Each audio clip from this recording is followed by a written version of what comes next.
Assam cricket সন্থাৰ উদ্যোগত পোন প্ৰথমবাৰৰ বাবে অনুষ্ঠিত হৈছে এনি লিটিল মাষ্টাৰ্ছ ট্ৰফি 2025। 14 বছৰ অনুৰ্ধৰ এই প্ৰতিযোগিতাখনত উত্তৰ পূৰ্বাঞ্চলৰ 8খন ৰাজ্যই অংশগ্ৰহণ কৰে। যোৱা 19 এপ্ৰিলৰ পৰা উত্তৰ গুৱাহাটীৰ ফুলুঙত অৱস্থিত অসম ক্ৰিকেট সন্থাৰ ক্ৰিকেট একাডেমী গ্ৰাউণ্ডত অনুষ্ঠিত হয় এই প্ৰতিযোগিতা।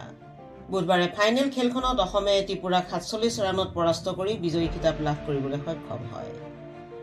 টছত জয়লাভ কৰি অসম দলটোৱে প্ৰথমে বেট ধৰি নিৰ্ধাৰিত 40 অভাৰত 8 উইকেটৰ বিনিময়ত সংগ্ৰহ কৰে 183 ৰান।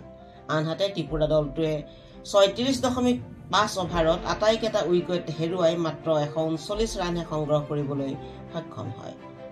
ফাইনেল খেলখনত অসমৰ আয়ুষ পাণ্ডেয়ে মেন অৱ দ্য মেচ খিতাপ লাভ কৰাৰ লগতে অসম দলৰে পাৰ্থপ্ৰতিম কাশ্যপে মেন অৱ দ্য সিৰিজ খিতাপ দখল কৰে।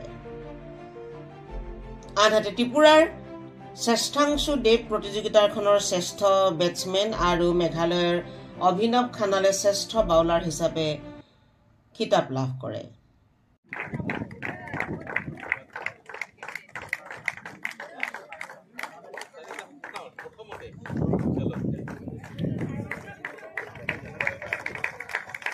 Congratulations, Assam team. Well played.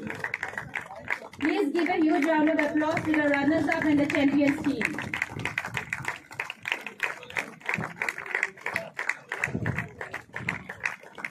I would like to request the members present here to kindly join in. I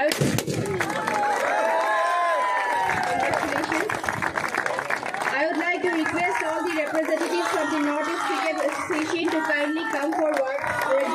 আমি পোন প্ৰথমবাৰৰ বাবে north east little masters trophy অনুষ্ঠিত আজি কৰিছিলোঁ।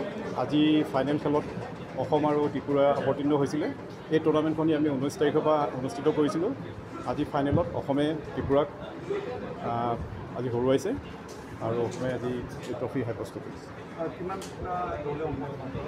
গোটেই 8খন ষ্টেটৰ পৰা নৰ্থ ইষ্টাৰ্ণ ষ্টেটৰ সকলোবিলাক টিমে ইয়াত অংশগ্ৰহণ কৰিছিলে। আজি অতিথি BCCI আমাৰ সম্পাদক দেৱজিৎ শইকীয়া ডাঙৰীয়া আছিলে আৰু BCCI এপেক্স কাউন্সিলৰ মেম্বাৰ MKJ মজুমদাৰ এপেক্স কাউন্সিলৰ মেম্বাৰ তেখেত উপস্থিত আছিলে আৰু প্ৰত্যেকখন ষ্টেটৰে আজি ৰিপ্ৰেজেণ্টেটিভ আছিলে তেখেতসকলৰ আৰু এইখিনিয়ে আছিলে।